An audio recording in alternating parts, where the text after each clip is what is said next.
tous et toutes, je suis Béatrice Quéron, je suis professeure d'économie, sociologie et histoire à Paris et je dirige le programme Melchior, qui est un programme qui est développé par l'Institut d'entreprise en partenariat avec l'Éducation nationale.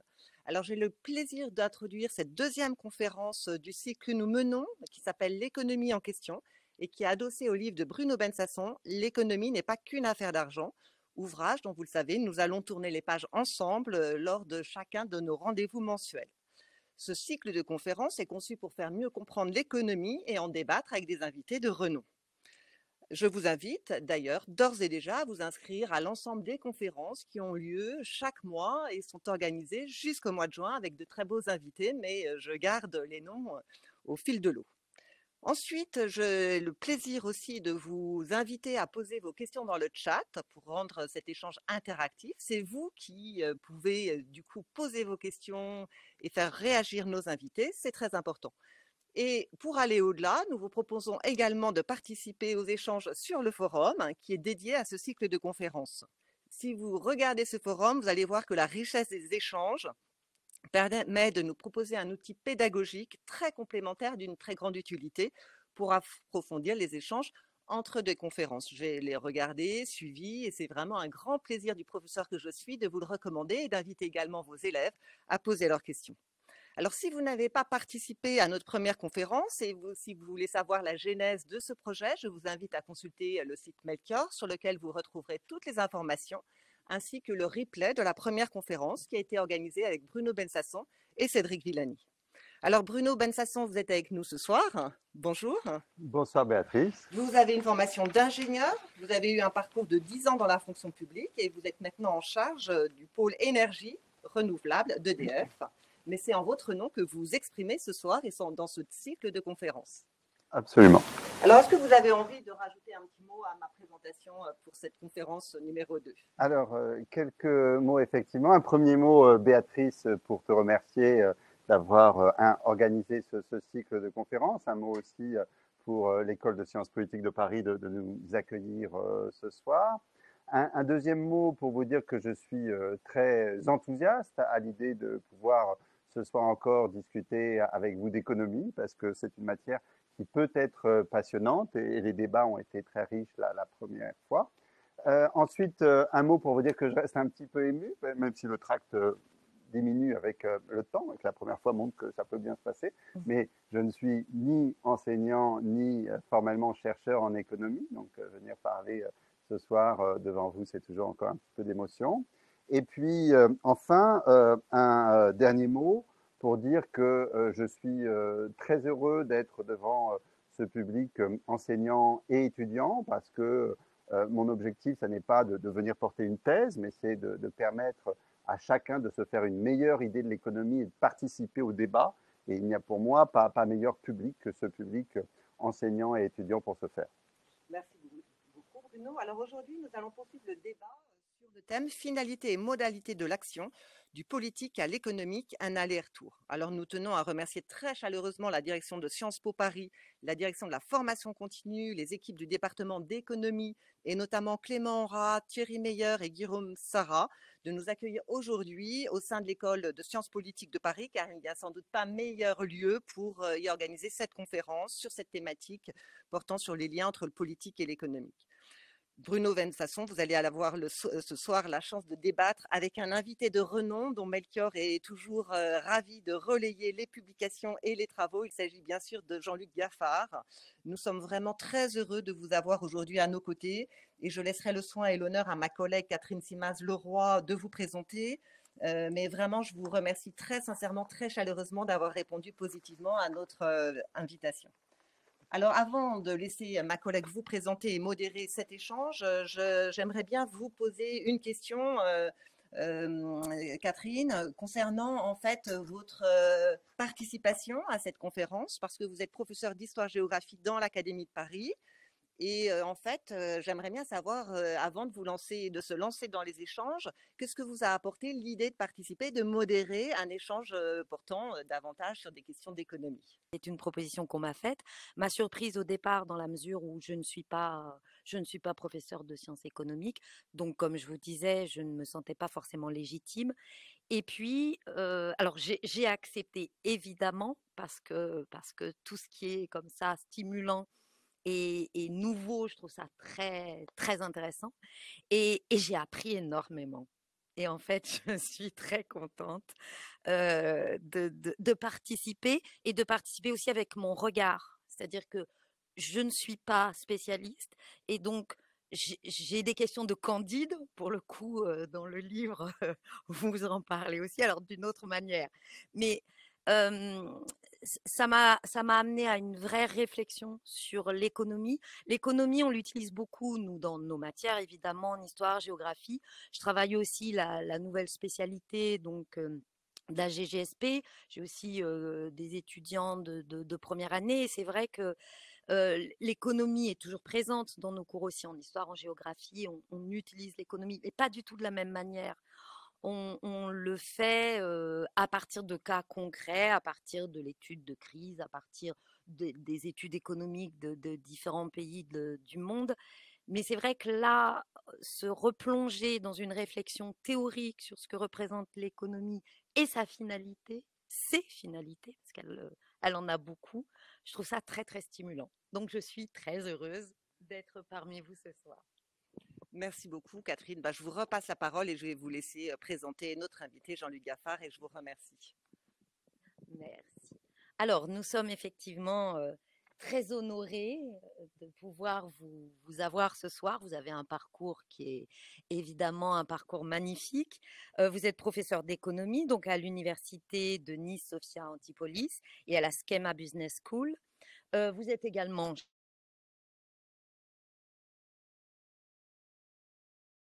Sciences Po, donc l'Observatoire français des conjonctures économiques, et membre honoraire de l'Institut universitaire de France. Vous êtes également ancien président de l'International Schumpeter Society et doyen honoraire de la faculté de sciences économiques de l'Université de Strasbourg. Et vous avez évidemment publié de nombreux ouvrages majeurs sur l'économie, à la fois des livres et des articles dans des revues scientifiques, dont en 2020, dans les derniers ouvrages, parce qu'on pourrait en citer beaucoup évidemment, Le temps retrouvé de l'économie qui est sorti tout récemment, et vous allez évidemment nous en parler également au fil de la conférence. Voilà, en tout cas, nous sommes très heureux et nous vous remercions d'être parmi nous ce soir. C'est moi qui vous remercie. J'ai toujours eu un certain intérêt pour ce qui se passait dans les lycées, et notamment dans les sciences économiques et sociales, puisqu'il y a 25 ans, je présidais le groupe d'experts sur la définition des programmes de la seconde à la terminale. Et ça m'avait beaucoup intéressé à l'époque de faire ce travail qui avait duré plusieurs mois. Je ne suis pas sûr qu'il y ait eu des résultats durables, mais en tout cas, je pense que c'est extrêmement important de permettre aux lycéens d'avoir une approche de l'économie sans pour autant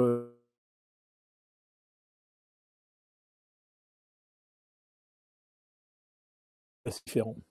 Voilà. Et la deuxième chose pour laquelle je suis heureux d'être ici, mais ça c'est strictement personnel, c'est que en venant ici dans le département d'économie de Sciences Po, je ne peux que rappeler le souvenir de mon très vieil ami Jean-Paul Fitoussi, qui a été à l'origine de la création de ce département et que j'ai connu en 1968. Voilà, je vous remercie. Merci beaucoup. Alors, nous allons commencer donc à partir du livre de Bruno Bensasson sur l'économie n'est pas qu'une affaire d'argent. Et donc, on va ce soir aborder un des thèmes ici du livre qui concerne effectivement les allers-retours économie et politique. Alors, j'ai envie de vous poser déjà une première question sur le chapitre 4. Donc, il y a 3 chapitres par partie. Et là, le chapitre 4 qui s'intitule sur la fin précède les moyens. Et alors, vous dites en fait dans ce chapitre que pour atteindre son but, et c'est logique, il est bon de commencer par le fixer. Mais vous ajoutez immédiatement après qu'en économie, ce n'est pas si facile que ça de le fixer. Pourquoi, à votre avis? Lors de notre première conférence, nous étions penchés sur l'objet et les outils de l'économie comme science.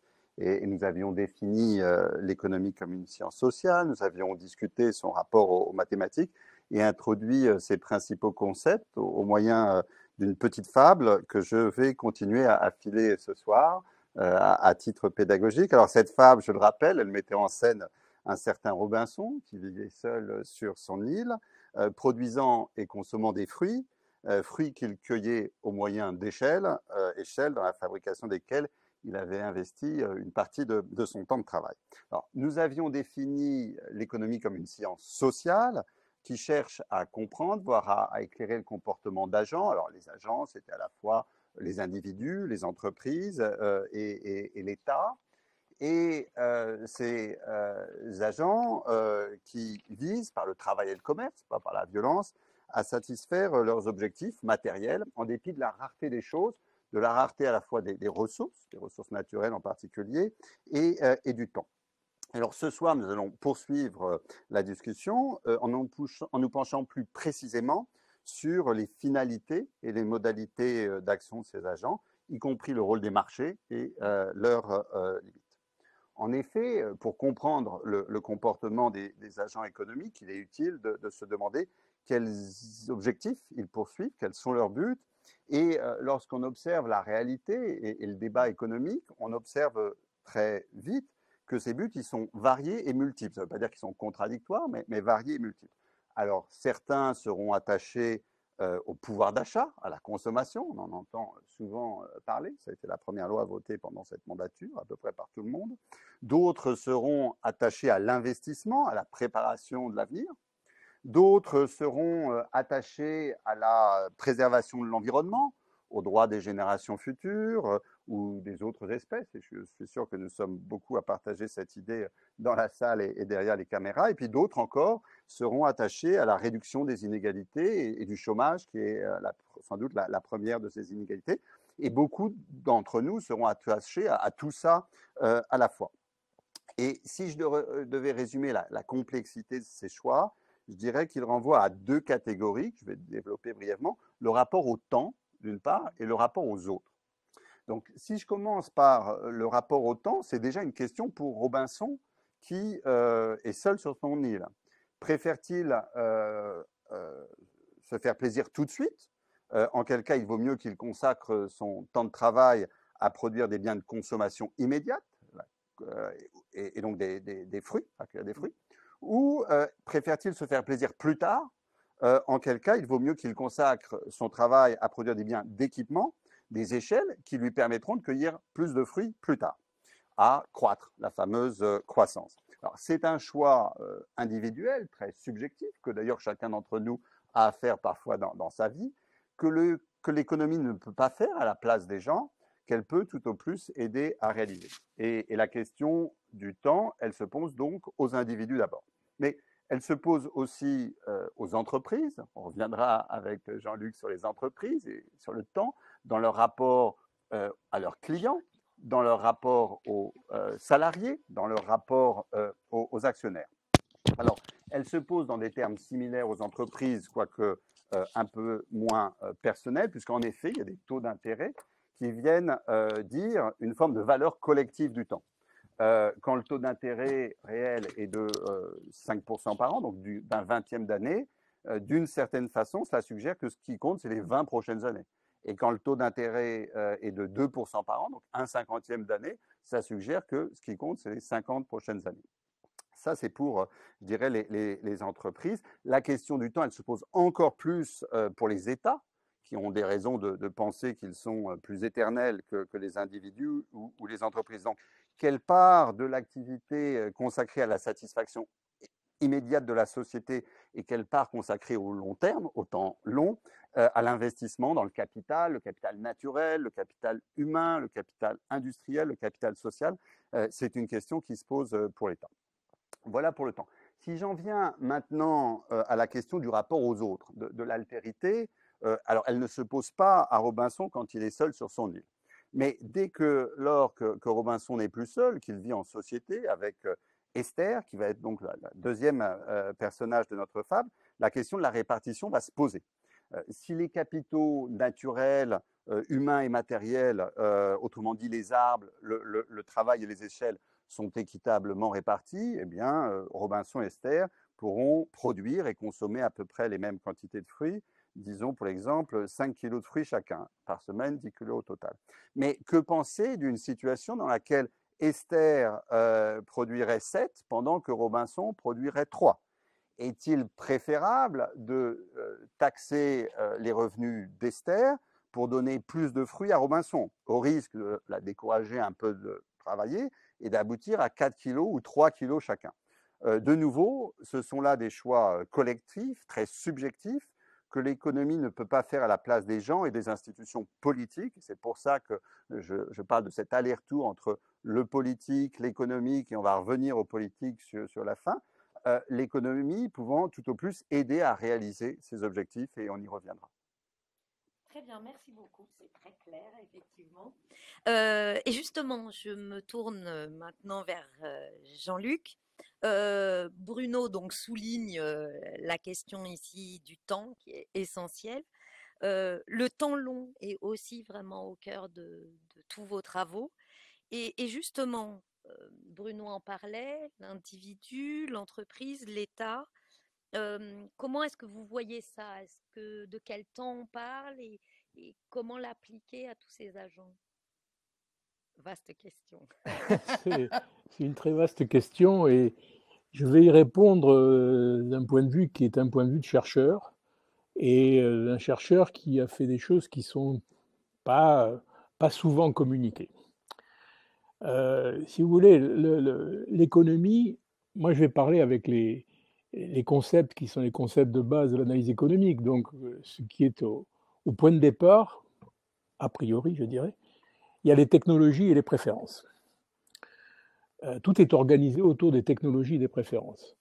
Si les technologies et les préférences sont données, ne changent pas, si vous avez une croissance de la population et si d'aventure la population est de plus en plus efficace par le don du ciel, vous pouvez très bien décrire ce qu'on appelle un régime régulier, c'est-à-dire une croissance régulière, et le temps n'a rien à faire à tout ça. Ce n'est pas le fait que ça s'inscrit dans le temps que le temps a une importance quelconque, il n'en a aucune.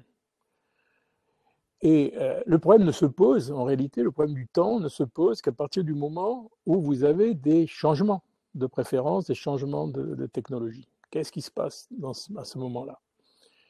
Il se passe à ce moment-là qu'il faut prendre en considération quelque chose que les économistes prennent rarement en considération, c'est le fait qu'il faut du temps pour produire. Alors qu'est-ce que ça veut dire du temps pour produire? Ça veut dire que éventuellement, je vais, plutôt que de travailler pour cultiver des fruits, je vais construire une échelle. Or, il faut du temps pour construire une échelle. Et c'est ça qui pose problème. Alors pourquoi ça pose problème? Imaginez-vous que c'est une chose qui avait déjà été évoquée par un économiste, un très grand économiste bien connu, qui s'appelle David Ricardo. C'est-à-dire, en 1821, il publie un livre dans lequel il va participer à la controverse sur qu'advient-il de l'emploi pour le progrès technique. À l'époque, l'idée générale, c'est que le progrès technique, l'apparition des machines, va détruire l'emploi parce que les machines sont plus efficaces, ça va remplacer les travailleurs, etc. Évidemment, Ricardo considère que c'est faux parce qu'il dit qu'il y aura toujours une position d'équilibre dans laquelle tout le travail sera employé de manière plus efficace et il y aura un produit plus élevé. Donc, il n'y a pas du tout l'idée que la technique en tant que telle va détruire les emplois. C'est d'une grande modernité. Vous savez, aujourd'hui, on s'interroge sur le fait de savoir si la transition écologique, en bouleversant complètement les manières de produire, l'intelligence artificielle ne va pas tuer des emplois. Donc Ricardo dit, il n'en est pas question parce qu'il existe une situation dans laquelle tous les emplois seront utilisés de manière plus efficace et la demande sera égale à l'offre. Et puis, il y a du chômage quand même. Et donc, dans la dernière édition, il ajoute un chapitre qui s'appelle « Des machines », où il va expliquer comment le chômage peut néanmoins apparaître. Et son idée est assez simple. Alors là aussi, je fais un petit détour en quelque sorte, mais il fait un modèle très simple dans lequel, c'est purement littéraire, mais c'est un modèle très simple dans lequel on produit du blé avec du travail. Et donc, il n'y a pas de machine, il n'y a pas de monnaie. C'est-à-dire qu'en fait, le travail reçoit du blé et il mange du blé, et tout ça est bien, vous n'avez aucune difficulté de traitement, il n'y a ni monnaie ni machine. Puis dit, à un moment donné, on pense que si on introduit des machines, on va produire de manière plus efficace. Et donc, on va introduire des machines. Sauf que Ricardo a cette chose essentielle qui est de dire, avant de pouvoir utiliser les machines, il va falloir les construire. Il faut du temps. L'investissement, ça prend du temps. Et comment je vais construire les machines? Et en prélevant du travail qui jusque-là a été affecté à produire du blé pour produire des machines. Dans un premier temps, il ne se passe rien du point de vue de l'emploi. Simplement, il y a des emplois qui sont transférés d'un à l'autre, et puis évidemment, il fait l'hypothèse que les qualifications sont les mêmes et que ça ne pose aucun problème. Là aussi, on élimine un certain nombre de problèmes. C'est ça, faire de modèle économique. Il dit simplement, comme on détourne du travail vers des machines, à un moment donné, on aura produit moins de blé. Et comme on aura produit moins de blé, ben on pourra employer moins de travailleurs. Sauf à baisser le salaire, mais le salaire étant, pour Ricardo, au minimum de subsistance, il y aura moins d'emplois. Il dit, c'est ça le chômage. Mais il ajoute, si on attend un peu, les machines vont arriver dans leur phase d'utilisation, elles vont permettre de produire plus avec la même quantité de travail. Petit à petit, on va produire plus et donc pouvoir réembaucher et le chômage va disparaître.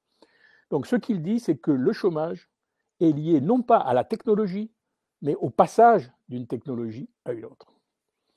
Et il faudra attendre un grand économiste contemporain du XXe siècle, qui s'appelle John Richard Hicks, prix Nobel d'économie en 1972, qui va reprendre le modèle de Ricardo et qui va lui donner un contenu analytique très solide. Et il va maintenir ça en disant, voilà, ce qui se passe si vous avez l'introduction de machines plus performantes que les anciennes, mais qui coûtent beaucoup plus cher en termes de construction avant de pouvoir être utilisées de manière beaucoup plus efficace, c'est-à-dire qu'au total, il y aura des gains de productivité, mais au début, ça coûte plus cher de construire que les machines anciennes. Ça s'appelle la mécanisation. Et donc, on va avoir le même type de problème, c'est-à-dire qu'à un moment donné, le produit de l'économie va être plus faible. Si le produit de l'économie est plus faible, on aura moins d'argent pour payer des travailleurs. Et si le salaire ne bouge pas, eh bien, il y aura moins d'emplois.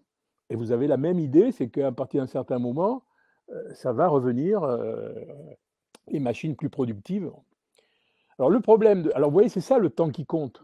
C'est-à-dire que le temps ici, il explique que vous avez une fluctuation de l'emploi, une fluctuation du produit, sans qu'il y ait besoin de monnaie, par parenthèse. Ça ne veut pas dire que c'est plus compliqué dans une économie monétaire, mais sans monnaie, vous pouvez avoir des fluctuations. Alors la difficulté, là vous pourriez me dire, oui, mais vous êtes bien gentil, ça, parce qu'au fond, c'est temporaire. Donc au bout d'un certain temps, on va rejoindre l'équilibre, et ce n'est pas la peine de se préoccuper de ça. D'ailleurs, c'était la réponse qu'avait faite Solow, autre prix Nobel, au livre de Hicks de 1973. Oui, sauf que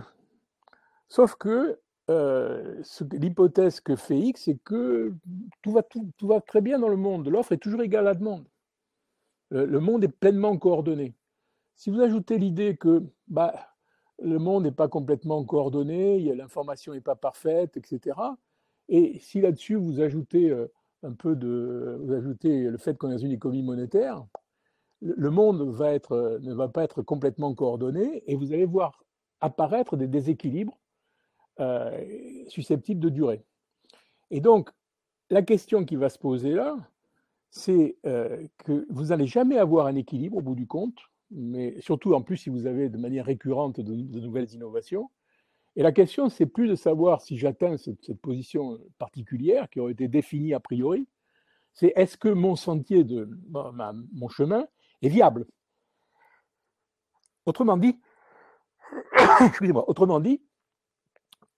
je récuse l'idée qu'il faut s'intéresser au temps long. Il faut s'interroger à la façon dont le temps court affecte le temps long.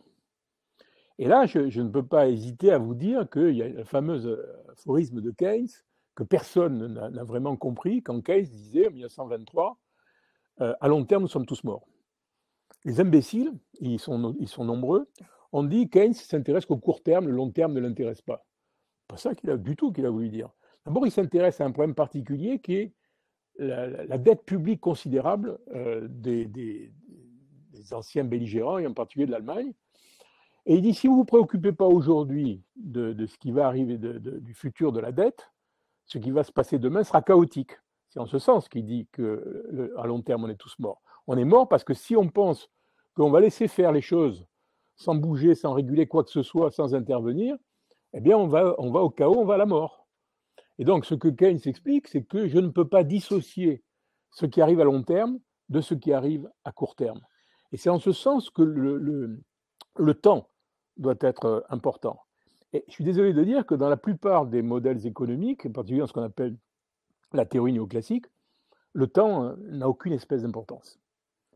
Alors, on reviendra sur et comme le temps court aussi, je ne peux pas revenir sur tout ce qu'a dit Jean-Luc, mais je partage largement le fait qu'il y a à la fois des sujets de court terme et de long terme. Et un des sujets auxquels je me consacre, c'est la lutte contre le dérèglement climatique. Et c'est à la fois un sujet de long terme, mais qui s'appréhende tout de suite à court terme. Et quand je prends la petite fable de Robinson, c'est vrai que s'il fait des fruits, il ne fait pas des échelles. Et s'il fait des échelles, il fait moins de fruits. On reviendra sur les sujets d'innovation au titre 4, donc en janvier, et sur les sujets de croissance et de choc et de dette publique au titre 6 et au titre 7, donc l'année, dans le courant de l'année. Ce que je peux dire, en tout cas, tout de suite par rapport à la situation de Ricardo, ce qui me frappe, c'est que bien sûr, le court terme, surtout pour ceux qui le vivent, c'est très important, et politiquement, il y a des choix à faire entre le court terme et le long terme. Le long terme, ça n'est jamais qu'une suite de court terme. Mais en tout cas, je pense qu'au début du 19e siècle, il y avait peut-être 90% du travail qui était consacré à l'agriculture dans notre pays. Aujourd'hui, évidemment, c'est peut-être 2, 3, 5%. Ça a totalement transformé les emplois. La transformation, le bouleversement de l'agriculture a bouleversé et les agriculteurs et la société. Force est de constater que néanmoins, on a recréé de l'emploi dans d'autres domaines, que les agriculteurs vivent plutôt mieux et que nous, on mange plutôt mieux. Donc voilà. Mais il y a des sujets de transition et on y reviendra sur l'innovation dès janvier avec les mutations, innovation, globalisation. Oui, c'est très intéressant et ça correspond vraiment à tout ce qu'on montre nous aussi en histoire, parce que pour le coup, toutes ces transformations entre le 19e, le 20e et les innovations et l'application des innovations ici pour transformer les économies, les sociétés, c'est vraiment effectivement au cœur de la réflexion. Alors, je vais parler d'un autre thème justement de votre travail, Jean-Luc, et dans votre œuvre. Vous dites aussi, puisqu'on travaille effectivement ce soir, on aborde ce soir vraiment les liens économie et politique, et dans votre œuvre, vous décrivez les entreprises comme des coalitions politiques. Et donc, comment est-ce qu'il faut qu'on comprenne cette expression? Voilà. Est-ce que finalement, c'est pas aux politiques de faire de la politique? Est-ce que les entreprises font aussi de la politique? Non, je crois que là, il y a une mauvaise interprétation de votre part de la signification coalition politique. D'abord, c'est une expression que j'emprunte à un économiste américain qui s'appelle James March en 1962. Dans l'American Economic Review, hein, donc c'est pas chez des marxistes que je trouve ça. Et qu'est-ce que veut dire James March? Il veut dire qu'une entreprise, c'est composé d'un certain nombre d'agents. Il y a les managers, il y a les actionnaires et les banquiers, il y a les salariés, il y a les fournisseurs et les clients. Et pour lui, l'entreprise, c'est ça. Alors, je vais y revenir dans un instant, mais il faut expliquer d'où ça vient, ça. Donc, pourquoi on en arrive là. D'abord, la première chose que je voudrais vous dire, c'est que l'entreprise, c'est un agent curieusement absent de l'analyse économique. Il est curieusement absent parce que la plupart du temps, l'entreprise, c'est le producteur qui est réceptacle de signaux ou qui lui produit lui-même des signaux, et ces signaux sont des signaux de prix. Et donc là, on est en présence d'une situation très spécifique qui s'appelle l'économie de concurrence pure et parfaite, ou qu'on appelle dans le jargon des économistes un équilibre général de marché, en pleine concurrence. Et donc, évidemment, l'entreprise n'a aucune existence. C'est une espèce de robot qui réagit. Et le problème, c'est un peu le même que tout à l'heure. Moi, je suis un peu obligé de déborder un petit peu sur les autres aspects de votre ouvrage. C'est que les choses changent quand on dit, mais le monde, parce que le monde de concurrence pure et parfaite, le monde de l'économiste Léon Walras, c'est un monde dans lequel tous les agents reçoivent un système de prix qui est un système de prix optimal. Personne n'a d'influence sur le prix, tout le monde reçoit un système de prix optimal et il réagit optimalement, etc. Ça suppose que ces prix véhiculent une information complète, une information totale. Mais cette information, elle est au-dessus d'eux, en quelque sorte. Hein. C'est l'information sur les technologies et les préférences qui leur tombent du ciel. Si à un moment donné, vous dites oui, mais l'information n'est pas parfaite, alors le problème change de nature. Et là, je voudrais citer, tout à l'heure, je vous ai cité John Hicks, prix Nobel 72, je voudrais citer l'autre grand économiste du XXe siècle, qui est Kenneth Arrow, prix Nobel 1972, qu'il a partagé avec Hicks, un truc absolument incroyable de les séparer, afin de les mettre ensemble là-dessus. Et Arrow, vous savez, c'est celui qui a en quelque sorte actualisé, modernisé la théorie de l'équilibre général de Walras. Et donc, lui, il savait très bien ce que c'était que la théorie de l'équilibre général, hein, et quelles étaient les hypothèses de la théorie de l'équilibre général. Et donc, à un moment donné, il dit, oui, bon, l'information n'est pas parfaite, l'information est incomplète. Et il dit à ce moment-là, et ça, on va certainement rediscuter, les prix ne véhiculent pas, ce n'est pas les signaux qui conviennent. Je ne peux pas m'en tenir au prix. Et si je ne peux pas m'en tenir au prix, il faut qu'il y ait quelque chose d'autre qui apparaisse, qu'il appelle l'organisation. Et l'organisation, ce sont les entreprises. Ça veut dire que dans ce qui fait une entreprise, il y a évidemment des relations de marché, et en particulier, il y a des signaux de prix, mais il y a aussi des relations qui ne sont pas strictement des relations de marché. Et donc, vous avez des relations qui sont en fait des relations contractuelles, avec l'idée que, on va retrouver le temps, que les contrats, ça peut être des contrats courts, ça peut être des contrats longs. Et dans la relation que vous avez entre le manager, alors pour le coup, qui est un des éléments de l'entreprise, et les actionnaires ou les banques, il y a la question de savoir si les actionnaires et les banques s'engagent à long terme ou pas. Et donc, le vrai problème, c'est la patience des détenteurs de capitaux, c'est-à-dire que vous voyez ressurgir le temps. Si vous allez du côté des salariés, c'est pareil. Est-ce que vous avez un contrat court comme c'était au 19e siècle, si vous relisez Germinal, où on embauchait les gens tous les matins sur le carreau des mines et ils étaient débauchés le soir, en fonction du fait de savoir s'ils étaient encore en bonne santé, etc. Ça, c'était des contrats courts. On n'est plus dans ce domaine, on est dans des contrats qu'on appelle, en termes juridiques, des contrats à durée indéterminée. Ça veut dire que les salariés restent longtemps dans l'entreprise, et ça veut dire qu'ils s'engagent sur le long terme dans les entreprises et que les managers s'engagent à long terme vis-à-vis d'eux. Ce qui introduit quelque chose, le temps encore, hein, et ce qui introduit quelque chose d'essentiel, qui est l'apprentissage, de ce côté-là, qui me paraît très important. La deuxième mention que je voudrais faire ici, après je vais m'arrêter là, j'ai parlé de Kenneth Arrow, je voudrais parler aussi d'un grand économiste, alors plus ancien, qui est Frank Knight. Frank Knight, il est très connu pour avoir écrit un livre en 1922, ou 1921, sur le thème risque et incertitude, le risque et l'incertitude. Et la distinction entre risque et incertitude, ça fait Flores, etc. C'est une grande chose. Sauf que la plupart des gens qui utilisent ça, alors le risque est probabilisable, l'incertitude ne l'est pas, c'est l'incertitude radicale. Sauf que la plupart des gens qui ont utilisé cette distinction n'en ont pas tiré les vraies conséquences, et en particulier, ils n'ont pas lu Frank Knight. D'ailleurs, moi, je vous encourage à lire les grands auteurs.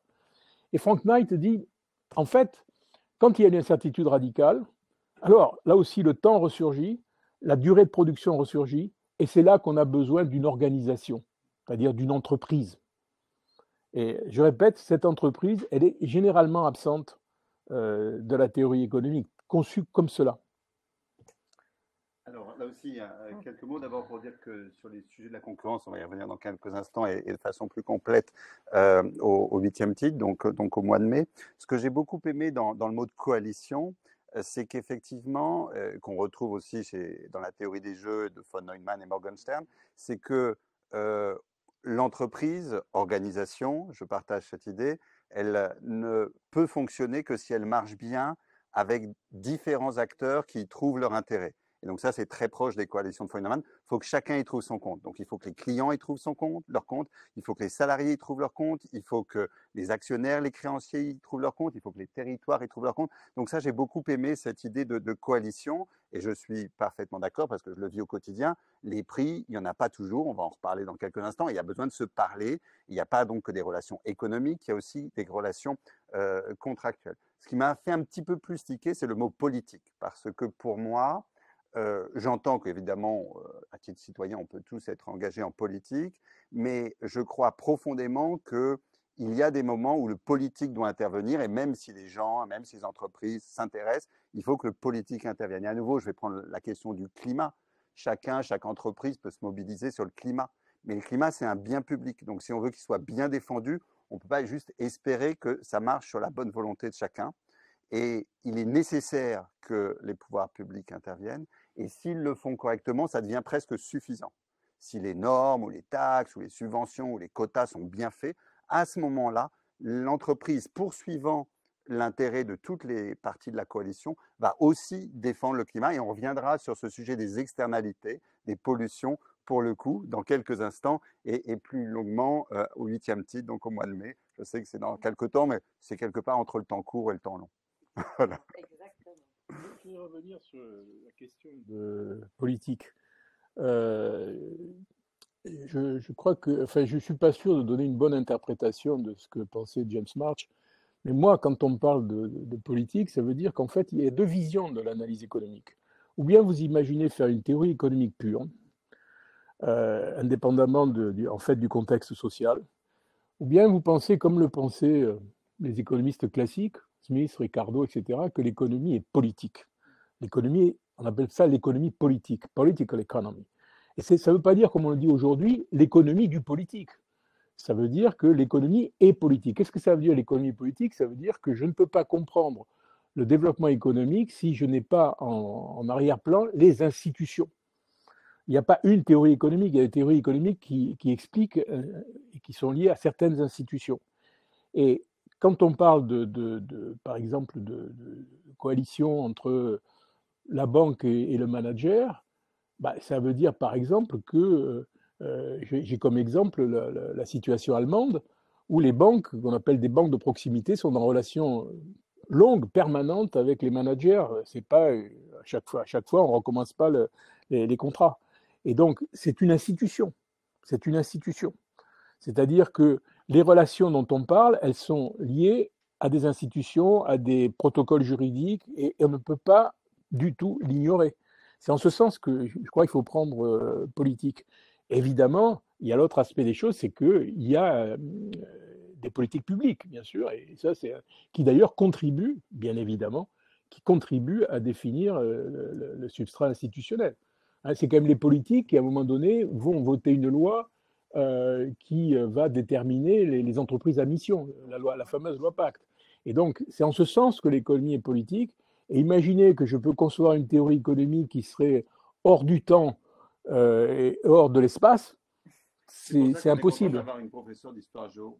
Oui, absolument. Et on va avancer à nouveau pour le temps, mais il y a un ouvrage que je vous recommande qui explique justement le lien entre les institutions politiques et les institutions économiques et qui suggère même que l'essentiel de la dynamique des institutions économiques est déterminé par les institutions politiques.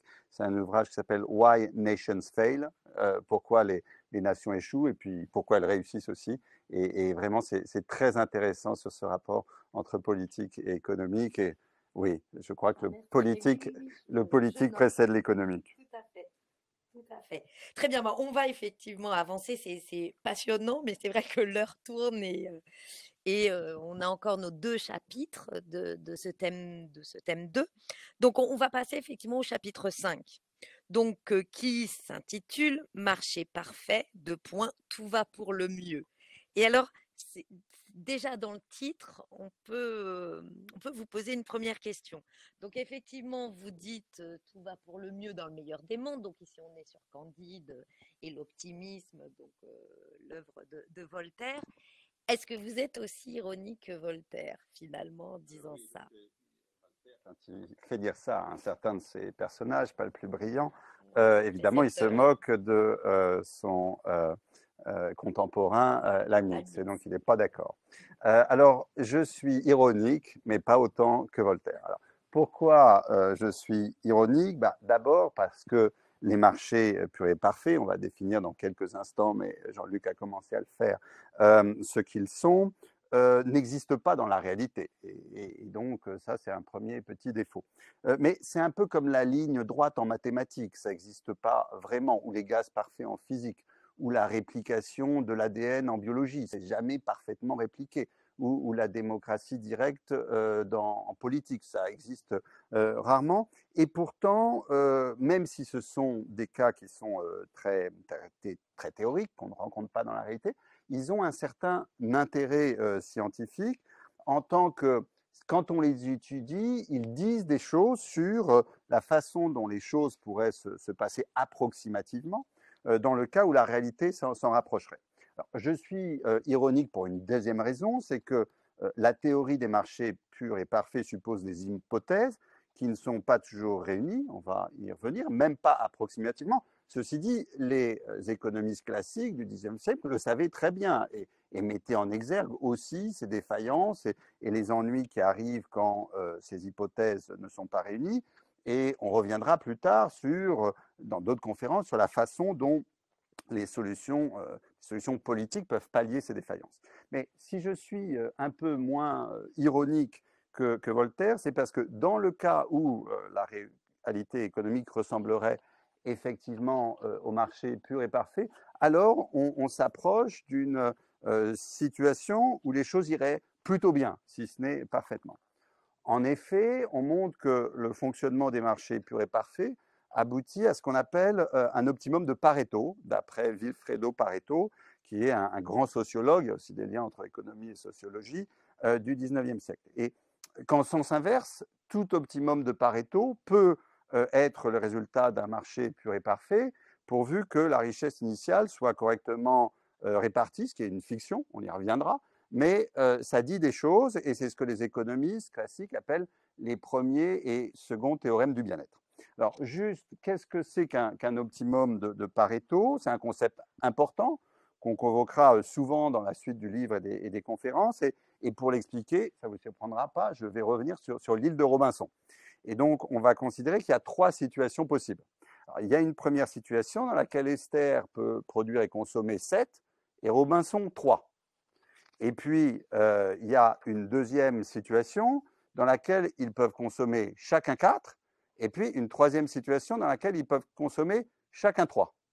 Alors, ce qui est clair, c'est que cette troisième situation, elle n'est pas un optimum de Pareto, parce qu'il y a moyen, en passant à la première ou à la deuxième, d'améliorer le sort de tout le monde, en tout cas d'améliorer le sort d'Esther sans dégrader la situation de Robinson, voire d'améliorer le sort des deux à la fois. Et donc, on voit bien qu'améliorer le sort de tout le monde, c'est socialement souhaitable. Donc, c'est mieux. Et en sens inverse, les deux premières situations sont toutes les deux des optimums de Pareto. Donc, il y en a plusieurs. Ils peuvent être plus ou moins égalitaires. On y reviendra.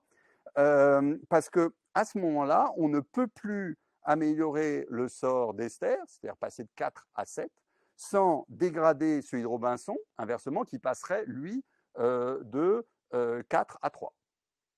Et donc là, on a atteint ce que Pareto appelle un optimum, mais ça n'épuise pas les sujets politiques et de répartition. Oui, et justement, vous dites qu'on peut atteindre des solutions presque parfaites. Est-ce que ça en fait partie? Ça serait ça? Alors, après, le point de savoir quel optimum de Pareto est plus acceptable que l'autre, alors ça, c'est vraiment pas un choix d'économiste, parce qu'il y en a plein. Il y en a qui sont très inégalitaires. On pourrait imaginer qu'Esther a 10 et Robinson 0, et on pourrait imaginer qu'ils aient chacun 4. Alors bon, dans la salle, si on fait un sondage, je pense que les gens préféreront chacun 4 que 10-0. Mais les deux s'appellent des optimums de Pareto. Et donc c'est là qu'il va falloir, et on va en revenir aux défaillances, les marchés peuvent arriver à des optimums qui sont de Pareto, mais dont on dira politiquement, sociologiquement, institutionnellement, qui ne sont pas satisfaisants. Et c'est là qu'il y aura un retour aux politiques. où il y aurait des inégalités fortes. Voilà. Mais peut-être un mot pour expliquer comment fonctionnent, si vous voulez bien, Bien sûr. Catherine, ces marchés parfaits et pourquoi est-ce qu'ils seraient presque parfaits. Alors, les marchés purs et parfaits sont d'abord des marchés dans lesquels peuvent être échangés tous les biens et services entre tous les agents, tout le monde. Et dans la version la plus simple, tous les biens sont produits, échangés et consommés au même endroit et au même moment. Comme si l'île de Robinson était tellement petite que le transport coûtait rien, et comme si le séjour ne durait qu'un jour. Et de cette version, on va voir, on peut déjà déduire beaucoup de choses. Et puis après, et là c'est le travail plutôt justement de Haro et de Breu, on peut passer de cette situation très simple en introduisant la notion d'espace. Pour ça, il suffit de considérer que deux biens identiques mais produits ou vendus à des endroits différents sont deux biens différents. Et puis ensuite, on peut encore introduire le temps et même les incertitudes, les risques, en considérant que deux biens identiques mais vendus à des moments ou dans des circonstances différentes, c'est là le travail d'Haro, sont deux biens différents. Et donc voilà, ça c'est un premier cadre, c'est juste le décor, ce n'est pas encore le cœur des marchés. Le cœur, l'hypothèse centrale des marchés purs et parfaits, c'est la suivante, et c'est celle que Jean-Luc a commencé de dire, c'est-à-dire quand il parlait de l'entreprise. Aucun agent particulier n'a intérêt à restreindre significativement son offre ou sa demande pour influer sur les prix. Parce qu'il n'aurait pour si peu, les prix bougeraient à peine, et lui, il perdrait. Et alors, comment apparaissent les prix? C'est là qu'on est quand même dans la fiction, c'est qu'il y a un teneur de marché, un peu comme à la criée, qui propose un système de prix pour tous les biens et services, y compris donc des salaires horaires comme prix du travail. Et au vu de ces prix, les entreprises déclarent leur plan de production, les individus déclarent leur plan de travail et leur plan de consommation, et si l'offre et la demande s'équilibrent simultanément sur tous les marchés, y compris le marché du travail, alors là, les prix sont déclarés effectifs et les plans exécutés. Vous êtes d'accord, ce n'est pas tout à fait comme ça qu'on vit tous les jours, mais c'est l'idée des marchés purs et parfaits. Et puis sinon, s'il n'y a pas équilibre sur tous les marchés en même temps, eh bien, le teneur de marché continue à chercher un système de prix jusqu'à l'avoir trouvé. Donc voilà, dans les grandes lignes, il y a quelques hypothèses à préciser, comment ça fonctionne. Alors, pourquoi est-ce que ça aboutit à un optimum de Pareto? Alors, je vais essayer de le faire sentir en revenant à nouveau avec Robinson et Esther et des pommes et des poires. Alors, imaginons un instant qu'on a atteint un optimum de Pareto. Alors, c'est que Robinson et Esther n'ont plus intérêt à s'échanger des pommes contre des poires. Et si à ce moment-là, par exemple, Robinson tire autant de satisfaction d'une pomme additionnelle, les économistes appellent ça une pomme marginale parce qu'elle vient à la marge des autres pommes. Donc si Robinson tire autant de satisfaction d'une pomme additionnelle que de deux poires additionnelles, alors il en ira exactement de même pour Esther. Pourquoi? Parce que si on imagine que pour Esther, elle tirait autant de satisfaction d'une pomme additionnelle que de 4 poires, donc si elle aimait encore plus les pommes que Robinson, qui les préfère déjà aux poires, alors on observe que Esther et Robinson auraient intérêt à s'échanger des choses. Et c'est-à-dire que Esther pourrait donner à Robinson 3 poires contre une pomme, et tous les deux y gagneraient. Donc on n'aurait pas été dans un optimum de Pareto. Donc avec un optimum de Pareto, il faut que les gens aient le même goût relatif pour les différents biens. Et c'est aussi ce que font les marchés purs et parfaits.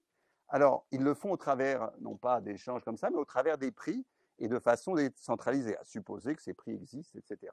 Et alors, pourquoi? Parce qu'en effet, sur ces marchés, les valeurs relatives de tous les agents vont s'aligner de façon décentralisée sur les rapports des prix des biens, du rapport du prix de la poire au prix de la pomme. Et dans notre cas, ça va être donc une pomme pour 2 poires. En effet, si une pomme valait 3 poires, eh bien, Robinson pourrait, pour le même budget, changer ses plans de consommation, acheter plus de poires et moins de pommes, et il s'en trouverait mieux. Et donc, on ne serait pas à l'équilibre des marchés purs et parfaits.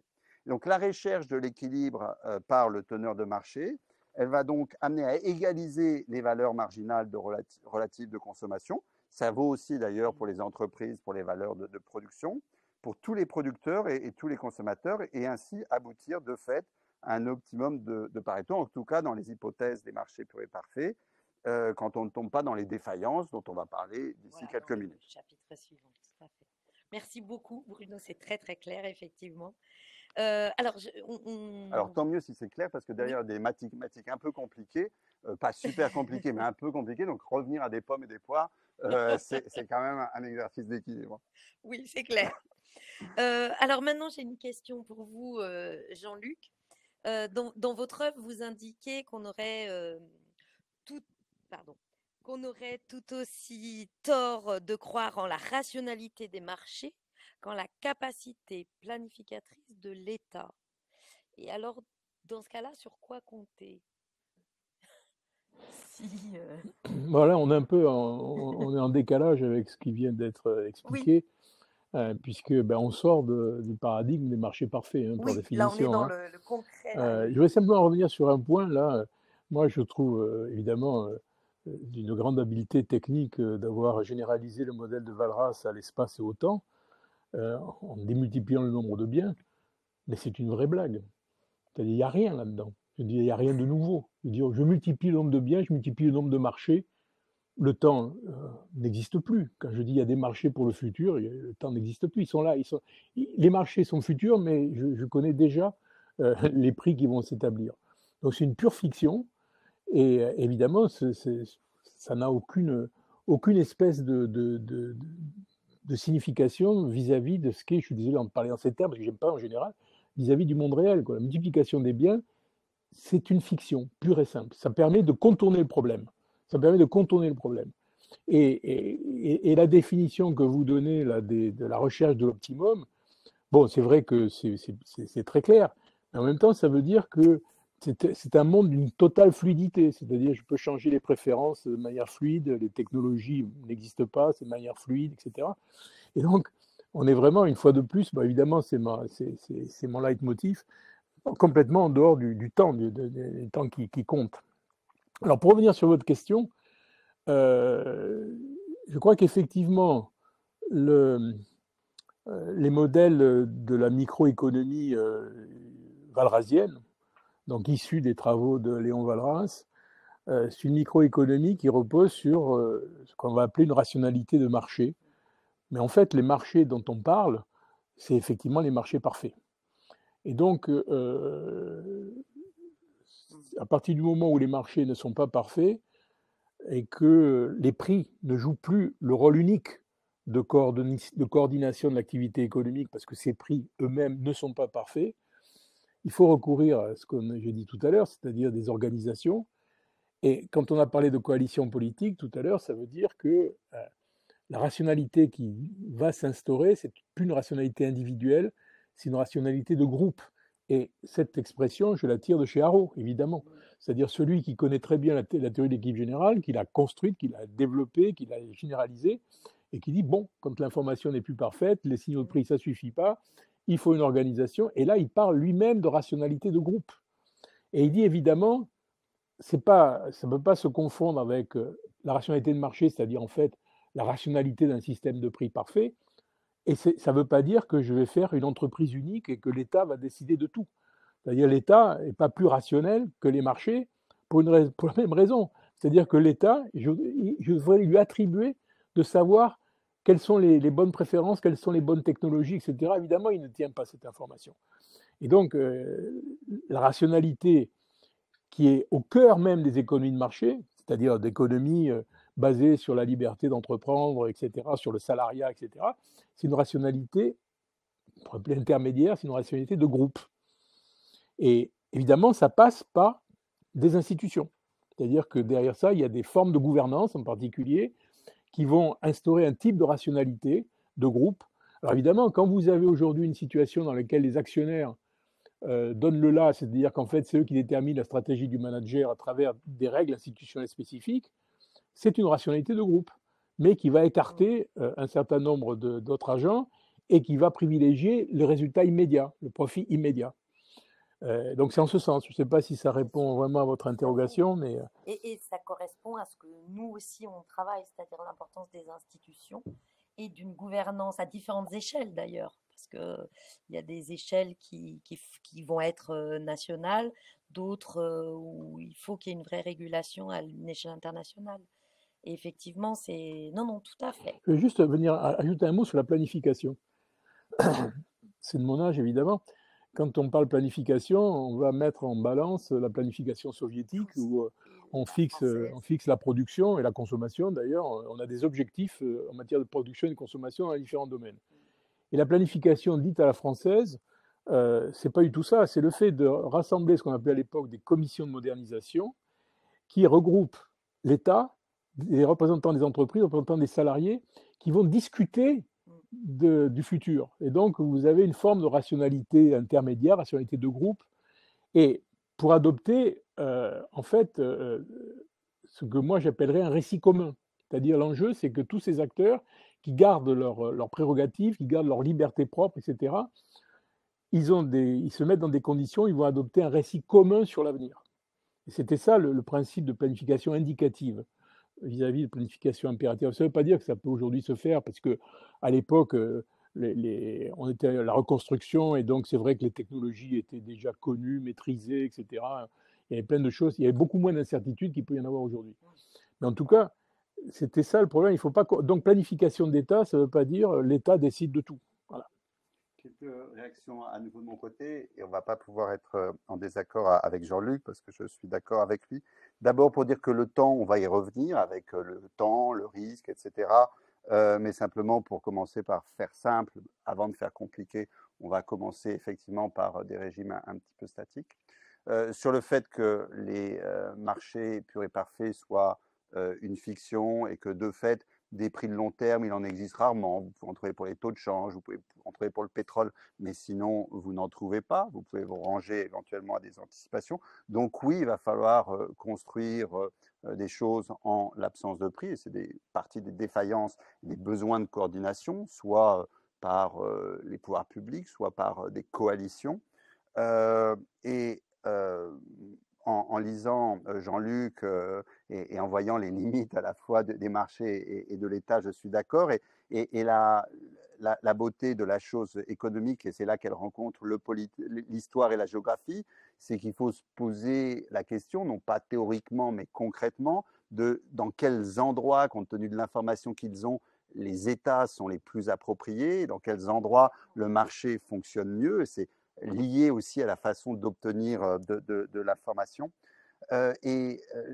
Quand Jean-Luc décrit la planification à la française, qui est, je crois, celle du commissariat au plan des 30 Glorieuses, pour moi, j'ai fréquenté un peu le commissariat au plan, alors pas pendant les 30 Glorieuses, mais après, c'est une façon de partager de l'information, de construire des récits collectifs, et d'une certaine façon de mimer ce que seraient des marchés complets s'ils existaient. C'est-à-dire de se projeter dans le futur et de se demander, tiens, toi, tu vas produire quoi? Toi, tu vas consommer quoi? Toi, tu vas travailler comment? Je dois vous avouer qu'en tant qu'industriel, c'est des choses qu'on fait parce qu'on est devant l'innovation, on ne sait pas, il n'y a pas le marché, et donc on parle à nos fournisseurs, à nos clients de la façon dont ils voient le futur.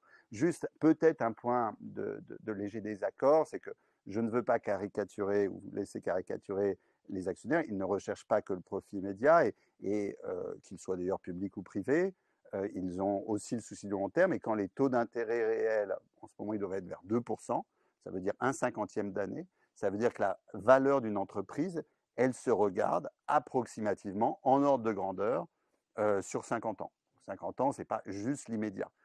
Après, c'est un peu plus sophistiqué que ça, mais voilà, il n'y aurait pas des méchants actionnaires qui regarderaient que le court terme et un gentil État qui regarderait que le long terme. Voilà. Même chose d'ailleurs pour les citoyens. Je crois que chacun d'entre nous, c'était le début de notre conversation, peut être intéressé à la fois par le court terme et par le long terme. Tout à fait. Alors justement, je voulais aussi faire un petit point pour savoir s'il y avait des questions dans le chat, puisque c'est vrai qu'on a déjà abordé les deux premiers chapitres, de savoir...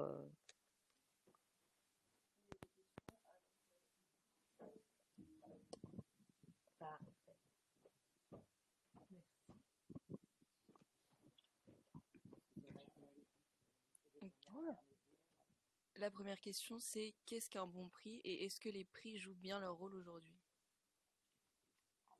Je crois qu'on va aborder le problème un peu plus tard, non? Il me semble, hein, mais donc, La question, c'est de savoir quel est le rôle qu'on fait jouer au prix. Et à partir du moment où vous dites les prix, ça suffit pas, il faut qu'il y ait autre chose comme information, et cette information résulte de l'organisation des entreprises, ça modifie un peu le statut des prix, parce que évidemment, en arrière-plan, il y a qu'est-ce que les entreprises font avec les prix, hein, parce que c'est quand même elles qui fixent les prix. Évidemment, dans la théorie de l'équilibre général, le marché parfait fixe même pas les prix, et les prix leur sont imposés. Mais hors des marchés parfaits, qui fixe les prix? Ce sont les entreprises en fonction de l'idée qu'elles se font du marché, de la concurrence, etc. Et donc, la question, c'est quelle est la fonction que ces entreprises donnent au prix? Alors, c'est toujours pareil, une fois de plus, on sort des marchés parfaits, on va regarder qu'est-ce qui se passe lorsqu'il y a des ruptures, par exemple, aujourd'hui, des ruptures technologiques qui sont en cours de route. Le problème de l'entreprise, c'est qu'elle a un délai de gestation des investissements, c'est-à-dire que je lance aujourd'hui un investissement, il sera sur le marché, il y aura une capacité de production dans 2 ans, 5 ans, 10 ans éventuellement. Et puis il y a un délai de transmission de l'information, c'est quoi le marché futur? Il faut du temps pour acquérir l'information sur le marché futur. Comment je fais? Comment je fais? Alors, vis-à-vis des prix, ben, la chose qu'ils font, mais ça on va en parler par la suite, c'est qu'ils ne font pas varier les prix très fortement. Pourquoi on ne fait pas varier les prix très fortement? Parce que c'est en maintenant le prix relativement fixe que je peux me dire ce déséquilibre est permanent ou il n'est pas permanent.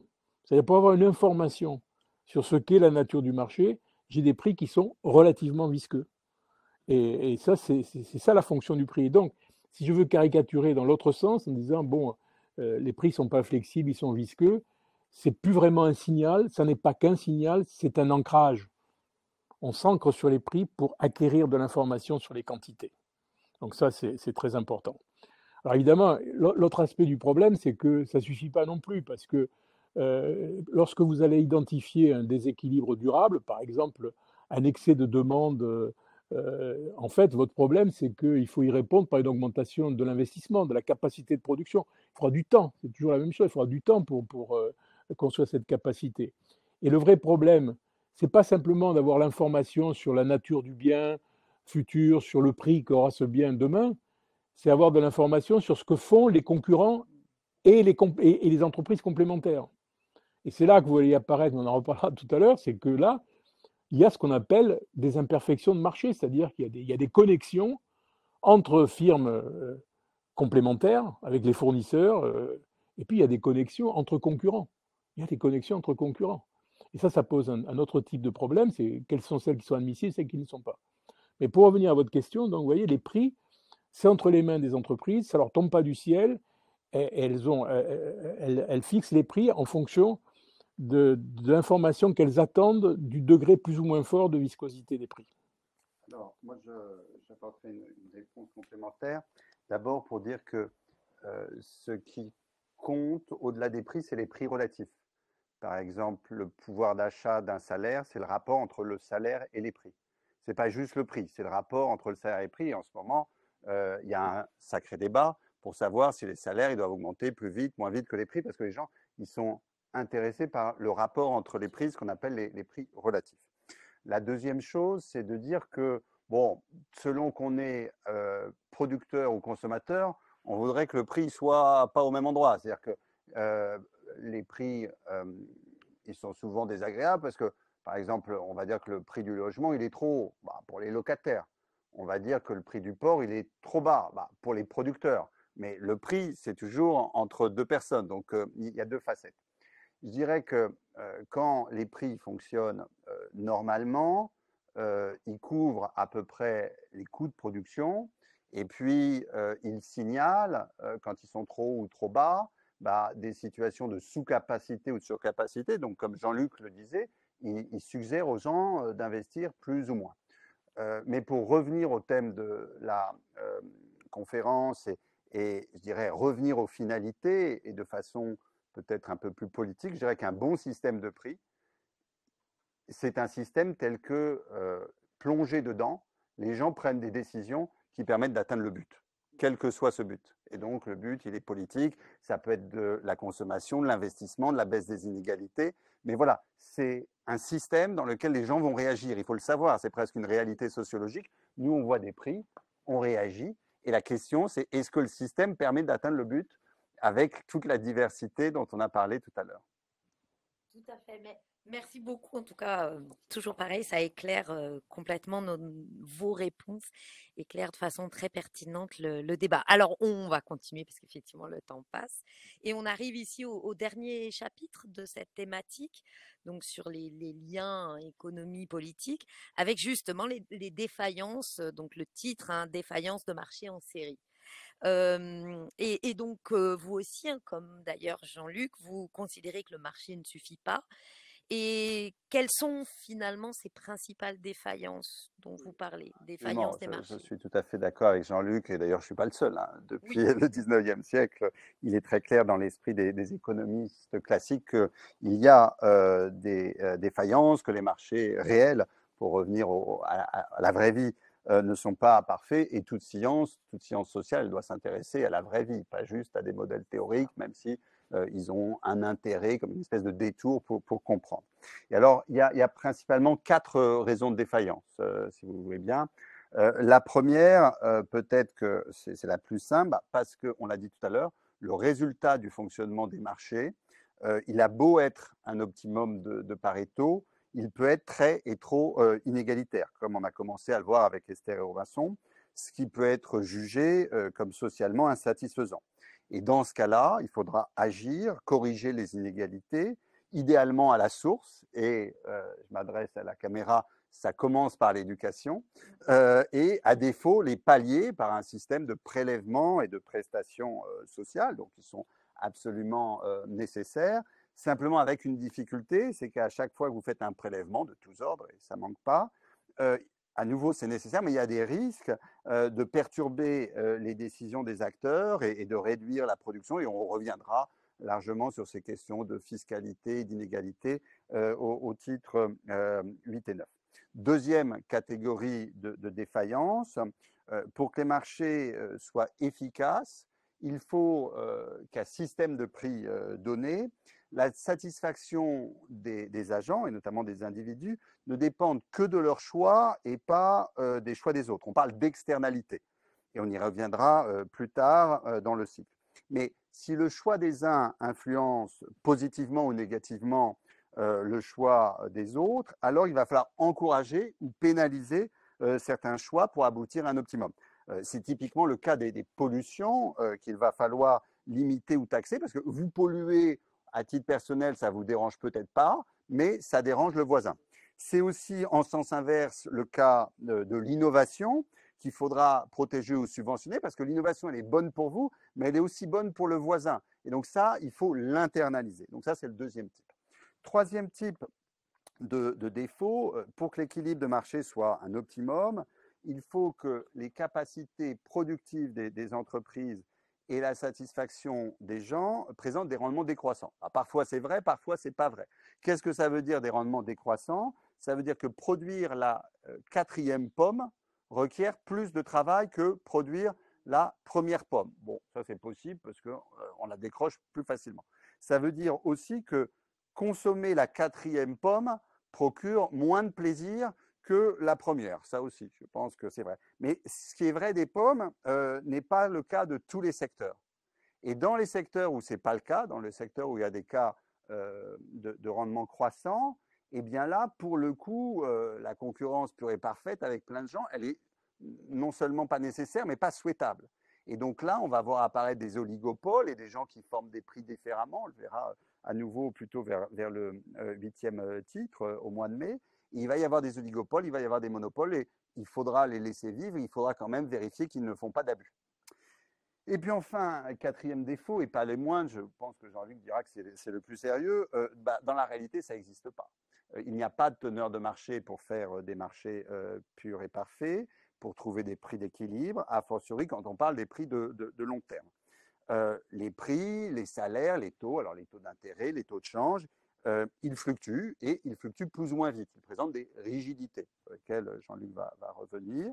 Et parfois, il n'existe même pas de prix. faute de marché, faute de gens pour s'en parler. Si vous cherchez le prix de la baguette de pain dans 5 ou 10 ans, ou même l'an prochain, vous ne l'avez pas. C'est une anticipation de l'inflation. Si bien que des déséquilibres temporaires, mais ça peut durer longtemps et se reproduire, peuvent apparaître et forcer des rationnements, y compris sur certains marchés comme le marché du travail. Et là, on parle de chômage. Et ces déséquilibres, on le verra plus tard, en l'absence de marché efficient, il faudra des politiques publiques et notamment des politiques macroéconomiques, on reviendra au 7e titre, pour faire ces coordinations. Et c'est notamment à John Maynard Keynes, un grand économiste du XXe siècle, qu'on doit cette idée juste après la crise de 1929. Merci beaucoup. Alors là, je me tourne vers Jean-Luc et son œuvre. On retrouve beaucoup justement ces sujets d'inégalité, d'externalité, de rigidité dans votre œuvre. Sur les inégalités, une question un peu plus précise, comment les réduire à la source et pas seulement redistribuer? C'est toujours des questions très complexes en fait. Je suis coupable. Oui. Bon, il y a d'abord une idée simple, c'est que vous ne pouvez pas faire des redistributions ad vitam aeternam, parce que si ce n'est pas associé à une croissance forte, vous aurez très rapidement un problème de dette publique.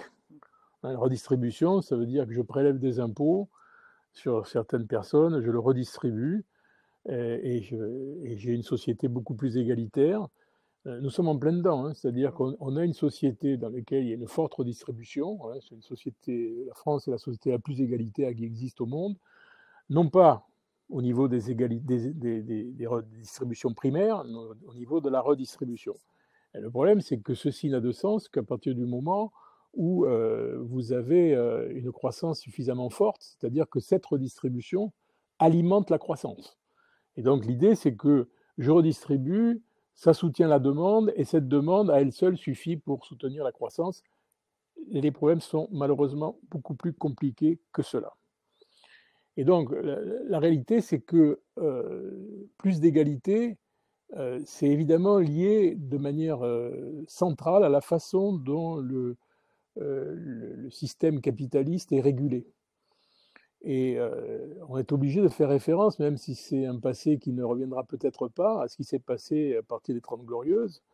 C'est-à-dire qu'en fait, c'est le moment, non seulement où il y a des interventions publiques, c'est-à-dire qu'il y a des politiques dites discrétionnaires, budgétaires, monétaires, etc., mais il y a aussi une complète transformation du tissu productif et du comportement des entreprises. Et l'idée qui est à la base de tout ça, c'est une vieille idée, j'y reviendrai peut-être tout à l'heure, c'est de dire on distribue des hausses de salaire à la hauteur des gains de productivité. Et donc, ça veut dire que les salariés bénéficient de l'efficacité de leur travail, et c'est ça qui a créé une très forte égalisation des situations individuelles. Et ce qui est quand même typique, c'est évidemment les États-Unis. Les États-Unis, sans forcément des changements institutionnels importants, il y a eu un comportement des entreprises, de la grande entreprise en particulier, à partir des années 40, qui s'est basé sur cette redistribution des gains de productivité sous forme de hausse de salaire et qui a alimenté la demande et qui a été une des sources de croissance. Et donc, c'est à ce niveau-là que ça doit se jouer. C'est-à-dire que si on veut rétablir des égalités, il faut d'abord penser à savoir comment on rétablit une distribution primaire relativement égalitaire. C'est en ce sens qu'on ne peut pas simplement se fonder sur le fait, quoi qu'il se passe du côté de la production, de la façon dont les entreprises sont organisées, fonctionnent, quelle que soit la manière dont les actionnaires travaillent, les banquiers, tout ce que vous voulez, on n'aura qu'à redistribuer.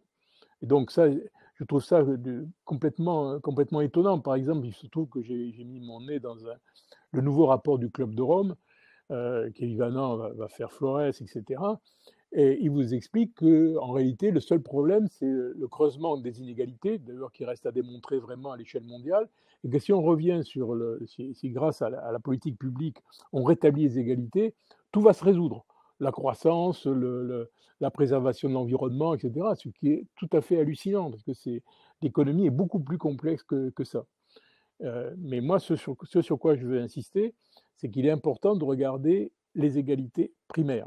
Si je reviens au modèle de référence de Bruno, en fait, toute la théorie walrasienne et la théorie paressienne repose sur une distribution initiale des ressources.